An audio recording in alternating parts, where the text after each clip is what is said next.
धनबाद के कोयला नगर स्थित जुबली हॉल में अखिल भारतीय खदान मजदूर संघ की ओर से मजदूर सम्मेलन का आयोजन किया गया। सम्मेलन में बड़ी संख्या में मजदूर, श्रमिक नेता और संगठन के पदाधिकारी शामिल हुए। कार्यक्रम के दौरान मजदूरों के वेतन, सुविधाओं, अधिकार और सम्मान से जुड़े विभिन्न मुद्दों पर विस्तार से चर्चा की गई।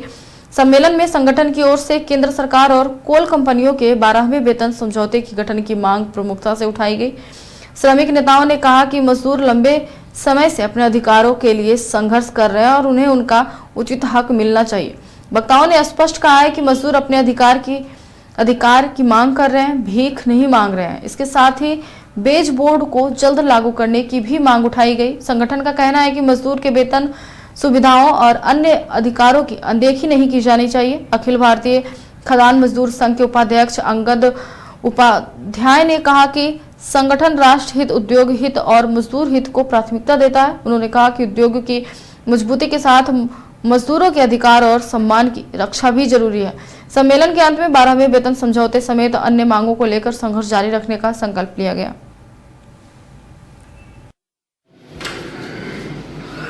अब अगले कड़ी में जो हमारे मुख्य अतिथि, आज जो हम लोग कार्यकर्ता सम्मेलन कर रहे हैं, कॉन्वेंशन कहिए इसको, ये पूरे कोयला उद्योग में पूरे भारतवर्ष में भारतीय मजदूर संघ का 17 तारीख से लेकर के 23 तारीख के बीच में हम लोग का कॉन्वेंशन का कार्यक्रम यानी जन जागरण, मजदूर के बीच में जाकर के उनकी बातें को सुनना, उनकी बात को सुन करके आगे रणनीति को तैयार करना और रणनीति को तैयार करके 12वां वेतन समझौता का गठन जितना जल्द हो, इसके लिए हम लोग एक कार्यक्रम भी पूरे भारतवर्ष में हम लोग कर रहे हैं। आज धनबाद की धरती पर मैं पहुंचा हूं, कल सीसीएल हुआ, एनसीएल में भी हो रहा है।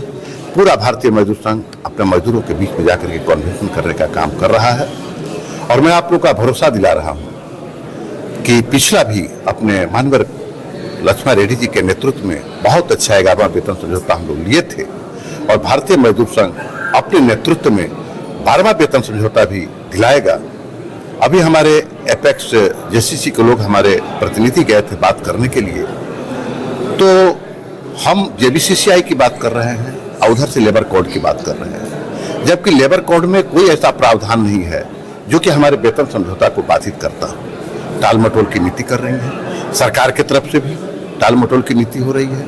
मैं आपको बताना चाह रहा हूँ, यही वेतन समझौता जब 11 हम लोग का हुआ, 2 महीना पहले, समय से 2 महीना पहले हमारे प्रतिनिधियों का नामांकन मांगा गया था कि आप किस किस प्रतिनिधि को देंगे, अपना नाम दीजिए, और गठन की प्रक्रिया 2 महीना पहले शुरू हो गई थी। इस बार अभी तक हमारी गठन की प्रक्रिया, प्रबंधन या सरकार अभी तक हम लोगों से गठन की प्रक्रिया के लिए नॉमिनेशन नहीं मांग रहा है। उसकी नीति को देखते हुए भारतीय मजदूर संघ मजदूर के क्षेत्र में अपने यहाँ उतर गए हैं, मजदूर के बीच में उतर गए हैं और उतर करके 12वां वेतन समझौता जल्द से जल्द